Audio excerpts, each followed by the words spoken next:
So we're digging into chapter 20 of Wonders of Spiritual Unfoldment. And right at the beginning, you talk about Russia and praying and meditating in a church, in a certain church. And then you write about a local parish church in England, which I assume is All Saints Church in Bakewell, that you started to do your main morning meditation there. And I thought maybe you could tell us a little bit about how it all led to that. How did it all start? Well, it started in Russia. I'd already been living in Russia for 4 or 5 years. I'm not at all a teacher in any sense of the word, but just because I speak English and was the only Englishman in a small town in Russia at a time when people were interested in learning English, I got pulled into what they grandly called teaching English, which wasn't really teaching at all. It was just speaking English, just telling stories about my farm and my adventures in Africa, which of course appealed to the children, and a few other comments about things that interested me. And I had some very happy years doing that. Sharing what I loved, some of the best bits of English literature, etc., that I was familiar with. But after some years of doing that, I suppose it was a time of great political change in Russia, and different emphases on this and that, and I felt I'd rather live that period out of my life, and wasn't quite sure what to do. I loved being in Russia. I just didn't really know quite what to do there, and one day I was meditating. It was, I think, in the early morning. I could sit cross-legged then. I was sitting up in bed and meditating. And it came to me, I don't know, really, sometimes it does seem to happen that way, that it came to me to go and pray in a certain church. Now, let me remind you what I told you before, is that through best part of a century of communism in Russia, 99% of Russian churches were taken out of use as churches and were turned into anything from cinemas to dance halls to farm buildings, and or just completely ransacked and demolished. Imagine 99% of all the churches in a huge, great country. Just imagine that were just abolished. Anyway, on the outskirts of this small town where I was living, there was a small ancient village church. It was being used as a stable. It was largely semi-ruined. Anyway, they were just beginning to bring it back into use. I had been attending that little church as it gradually crept back into life. And then there were a couple of other churches in this little town that were similarly sort of, in one in particular, there was an old warehouse. Well, not an old warehouse, a modern Soviet warehouse. And that had been run out of use, and it had been given to the church to turn it into a church. It was just a bare concrete box, really. Anyway, from somewhere they'd found a few old icons and a bit of this and a bit of that, and had put a label up, notice up, saying it was a church. And I received this sort of message to go and pray there, which I did. I was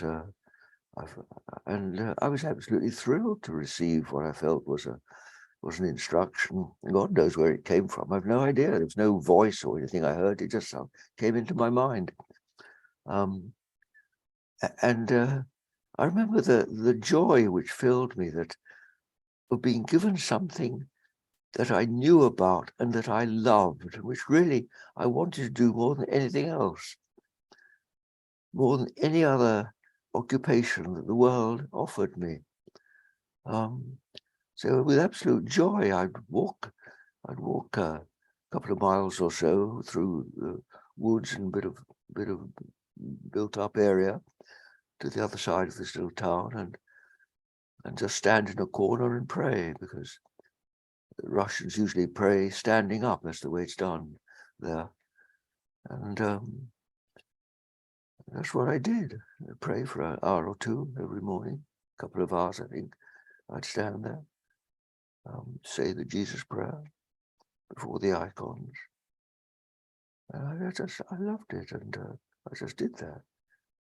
And then later on in the day, I think it was spring then, and early summer was starting, so the weather was nice. I'd sit in a sort of central part of the town, and in the sort of open space there were benches, and I'd just keep still.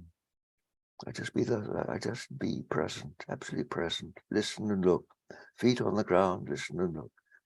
And I'd watch the momentum of all the people, the activity of the shoppers going around me, and hold the stillness.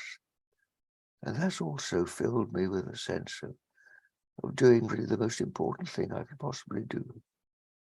Just being that eternal point in a transitory world. It's actually so simple. It may sound rather grand to say the eternal point in a transitory world, but actually it's the simplest thing in the world. Just to be still, once you get the knack of it. To be still, and that's the way left, and the world just turns around you. But you're there in perfect peace, and the whole situation is held in that perfect peace.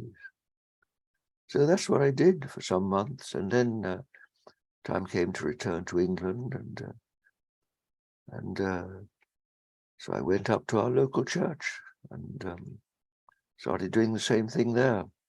And the local vicar at that time was supportive and interested, gave me the key.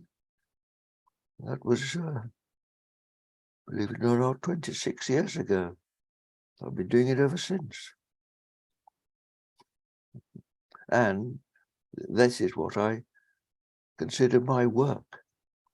I was a farmer. I've led an active life. I've done many things, really. There's no doubt that at this time of life, prayer is the most meaningful of all occupations.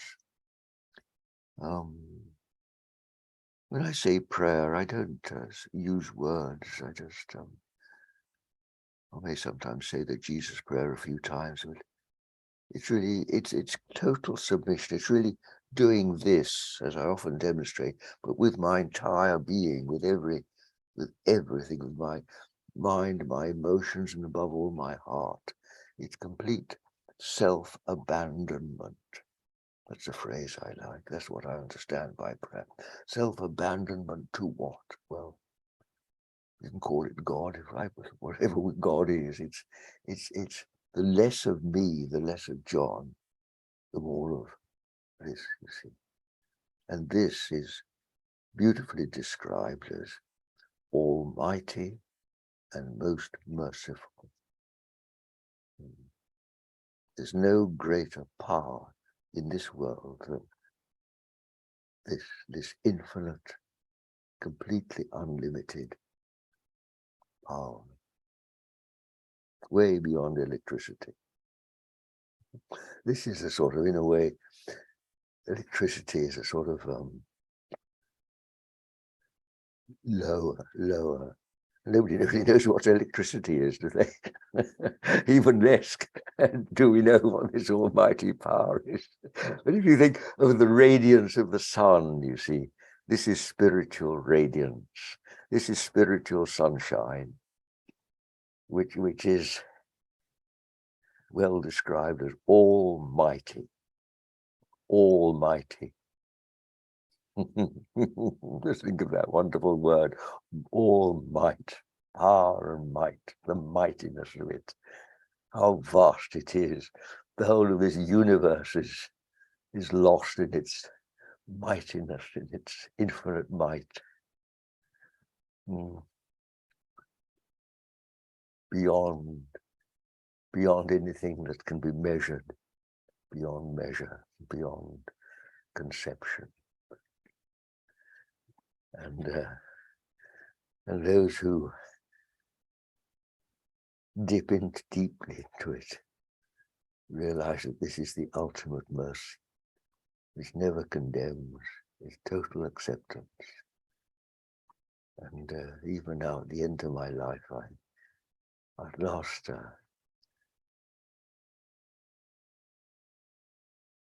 and dare to describe it as the love of God. And what is my little human love in comparison? It's just nothing. It seems very big at times. My love seems a mighty power when I'm a small man. But you see, as one melts into the glory of the, yes, that's another lovely word I love, from glory to glory into this might, you realize that it's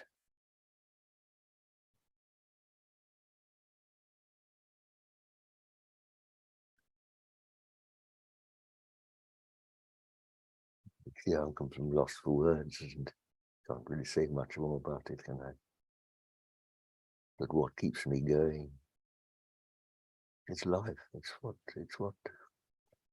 we can't possibly say what it is. We grope with words, and none of them really measure up. But there is in all of this sort of inner compass in our hearts that to some degree in all of us there's this inner yearning for this inexpressible, well, as you say, I'm lost for words. Indeed, perhaps you only got to just look at my face or see how my fumbling words are trying to express the inexpressible. If you look deeply into somebody's eyes, you'll see usually eyes are covered over with various sort of subjective things, but there's always some sort of glimmer of light, isn't there, in people's eyes? The eyes are the window of the soul, so they say. And where someone is present, actually looks at you, looks back at you, which most people don't, there's could often be a communication through the eyes, can't there? You can just smile at someone, looking at them in their eyes. You don't really need to say anything, do you? Because there's a deeper communication comes from the eye, which is incidentally almost always instant love, surprisingly enough, even though you don't know anything about the person, don't know their name, never seen them before. It can happen on the bus very easily, can't it? Or just in the street, if you're standing still long enough to meet someone's eyes. There's a sort of instant communion, which you probably feel is more meaningful, really, than a whole hour spent talking about, the weather or, the price of things in the supermarket. There is a sort of deeper levels of communication. Well, that is eye to eye. Well, just go a bit deeper into spirit, you see, and you actually need to be there in presence. Always this heart-to-heart communion. It is something that can happen without being two people actually being in the same room, or even looking at each other on a YouTube screen, on a Zoom screen. I mean, you think of someone, even if they're dead, if you can hold them in this spiritual realm, they can be present beyond the separations of space and time. And there one begins to, or one, again, I better be careful what I say, one may, with practice, this may become evermore the most fulfilling of all communication, meaning that needing ever less words or actually physically meeting anyone. You can embrace the whole world in this way. Hold it in your heart, in spirit. So prayer isn't so much a matter of, oh, God, please do X, Y, and Z for so-and-so. It's a matter of holding the situation in spirit. And there is the perfect wholeness, you see, beyond even death, which is unaffected by the corruptions of this life, beyond sickness, beyond grief, held in pure being. This is the great work of prayer. You see, it's raising our fallen consciousness to a higher level. Now, of course, other people may or may not be aware of it. If someone is tuned in, they may pick up something, but at least you're playing your part. You know, there needs to be some reciprocity for, you know, for its fullest effect. If you like, in spring, when the sun gets warmer, you can sit at home behind your curtains and shut yourself off from that spring sunshine, which means that it's sort of warming up something of its effect will penetrate the darkest room. But if you actually go out into the sunshine and meet it, then of course the effect is doubled, isn't it? That's the effect of prayer. It's dead simple, really. It's all to do with this practice of letting go and discovering, or being, because we let go, we are automatically lifted to higher, subtler levels of consciousness, and then all these things become clear and simple. It's just there before your eyes, and you understand how these things work. Down here, it all seems rather airy-fairy and a bit unreal, maybe. But I assure you that those who practice, for example, meditation, as I've done, this becomes ever more the greater reality. As for this world is a temporal, transitory thing that comes to pass. So there's no ultimate meaning in this, because it's just an ephemeral performance that's here today and gone tomorrow. Whereas you come into this world, and there you begin to understand what eternity is all about, eternal life. I wrote this 30 years ago, so and I could echo that with 30 years more experience, plus. I'm rather impressed that I wrote it so long ago. Anyway, this is what I wrote then. Becoming more spiritual is advantageous in every way. I should write of pure spirit, because much confusion can arise in impure conditions, which are actually admixtures of mind in spirit. I do count my blessings that I was so well taught in the school of meditation. All thought and mental activity, the clouds of the mind, must be passed through and let go in ascending to the clear upper air of spirit.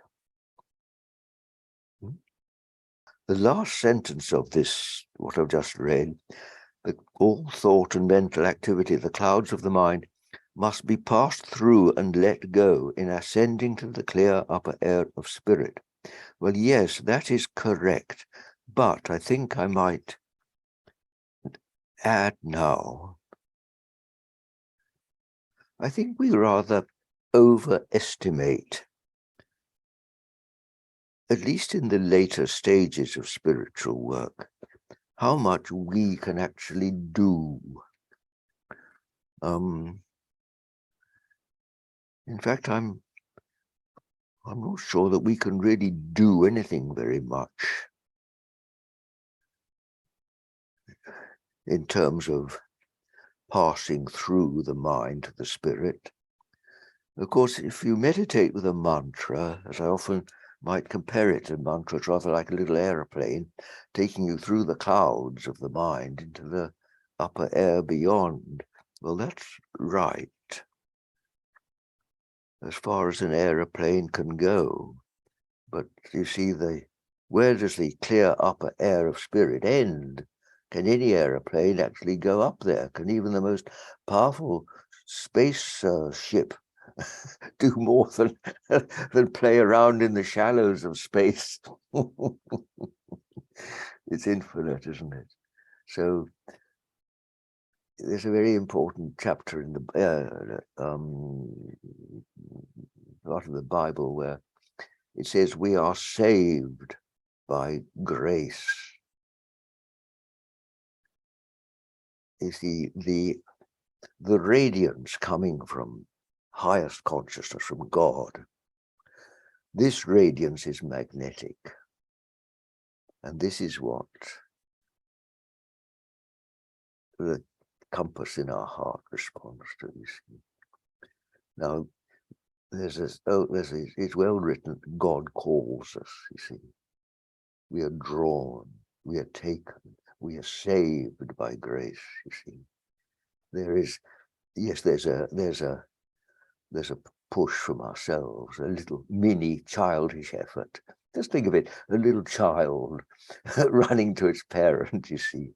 But the real thing is the arms of the parent open to receive the child. You see, this is a million times more the child. I mean, we are just little children, you know, sort of trying to find our way home, lost sheep, lost in this world, looking, trying to, you know, figure out what we're meant to be doing down here. Unfortunately, there is this infinite mercy, this love of God, you see, that is saying, "Come unto me, beloved," all the time. She's really drawing us back. So must be passed through well. As far as we can. Most of us aren't very good at it anyway. but especially if we practice surrender while we're trying to sort of do whatever we can do, this infinite mercy will draw us, will bring us home. This is it. This is what happens, really. The less of me, it just happens. God brings us home. I don't do anything very much. What is the self? Goodness, no, I don't know what the self is. Did I know 30 years ago? Maybe I thought I did then. We'll see what I wrote. I forget what it is. What is the self? Beyond differentiation of time and space, beyond body, life, and death, all is contained in me, yet I am free. Kneeling before the cross to say the accustomed prayer, words don't arise, for to whom do I speak? Speechless I look, and I am that.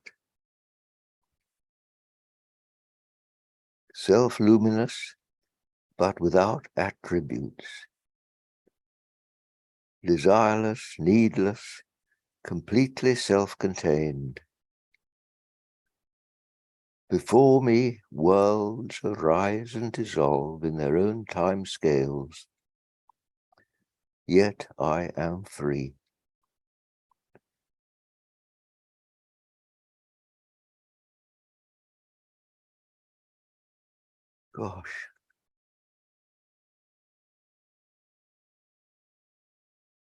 Gosh, many, many years since I wrote that. I don't think I've read it since. Amazing, isn't it? Absolutely right.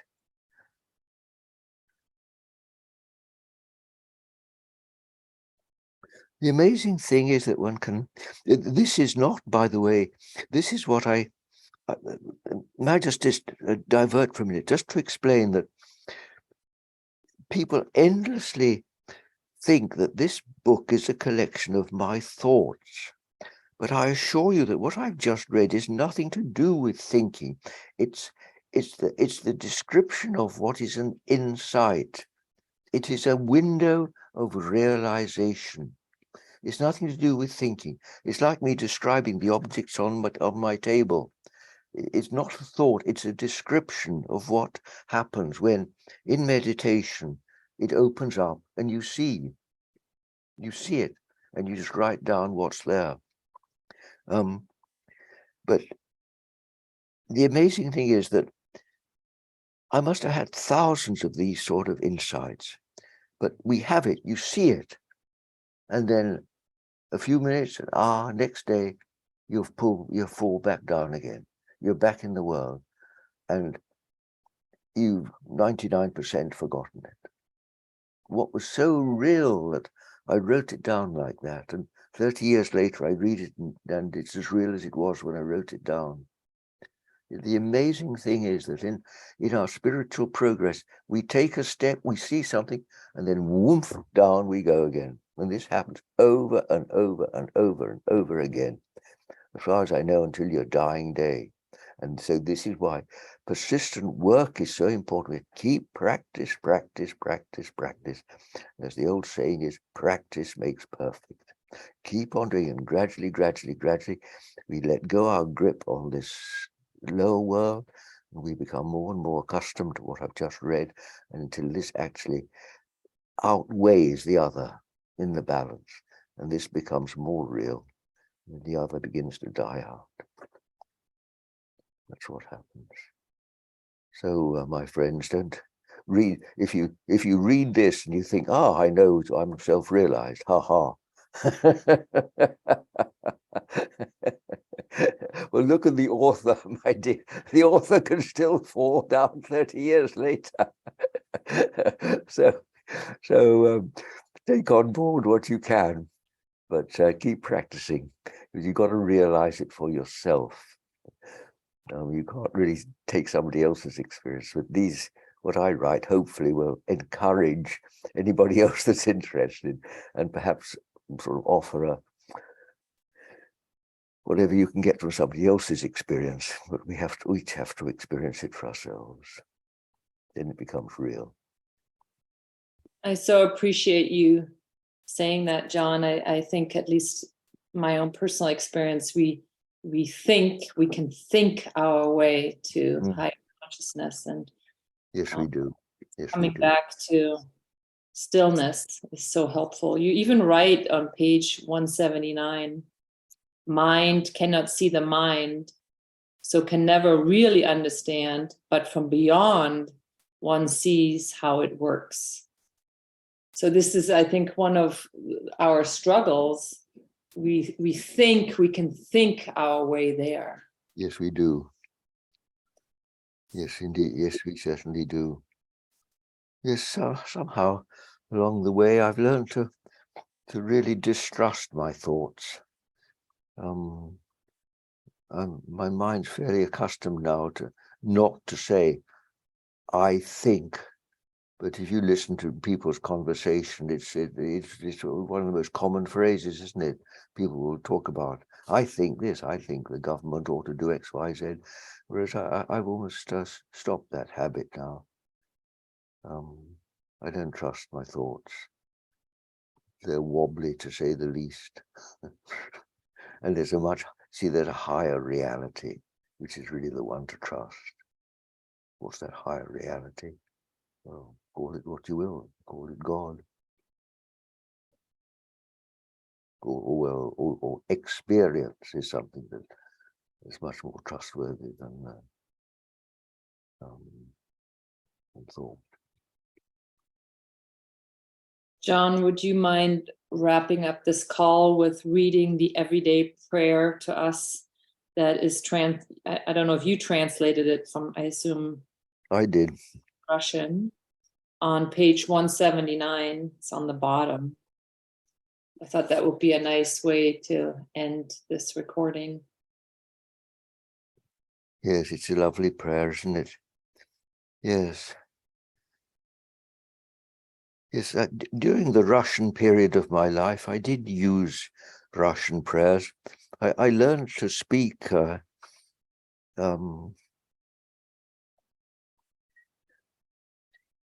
most Russian church languages is what's called Old Church Slavonic, which is it's almost like another language from modern spoken Russian, and even children are expected to learn their prayers in this old language, which is wonderfully beautiful and expressive. And I was there in Russia at a time when the West were absolutely crazy in making new translations of the Bible and the prayers. Almost every year somebody came up with some new version of trying to sort of modernize and bring up to date the old prayers. And a lot of people instinctively just didn't like this. They felt they were losing some of the traditional quality of these time-honored prayers that had been used more or less untouched for 400 odd years. They were written in the 17th century, 1600s. But Russia's much more traditional with this, and I realized then that far from dumbing down religion to the lowest common denominator and thereby hoping it would have more effect on ordinary people, it's much more effective to give them the incentive to make the effort to learn enough to sort of raise themselves to understand something that is of higher knowledge. Yes, that's the way to express it. See, this knowledge is beyond the ordinary everyday thinking level. It comes from a higher level. So it's accessed by faith. And you see the effort of sort of having a sanctified way of addressing God is very helpful in sort of nurturing the respect, why do we traditionally kneel before God? It's out of respect for something bigger than ourselves, isn't it? It's who am I to stand before God? So we almost instinctively kneel in reverence and in honor for something beyond our comprehension, but which is real. So to address God in ordinary everyday languages, well, it's all right, but to have a sort of something sort of conducive of honor and respect, there's a lot to be said for it.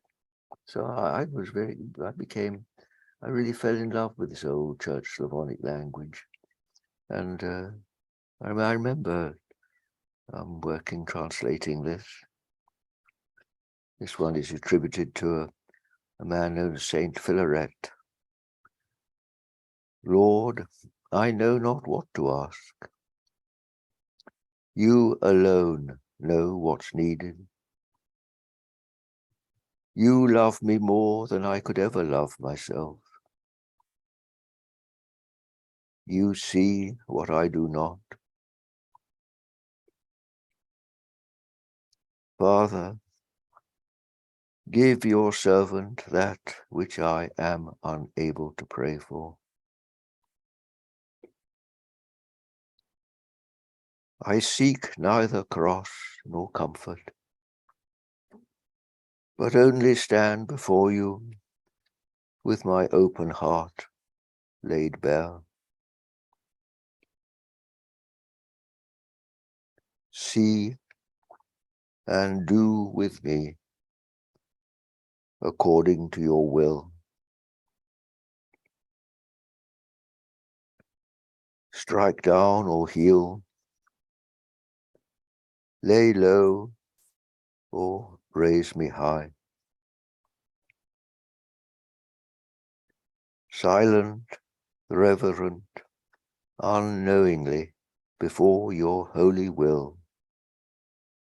I give myself into your hands and wish for nothing else.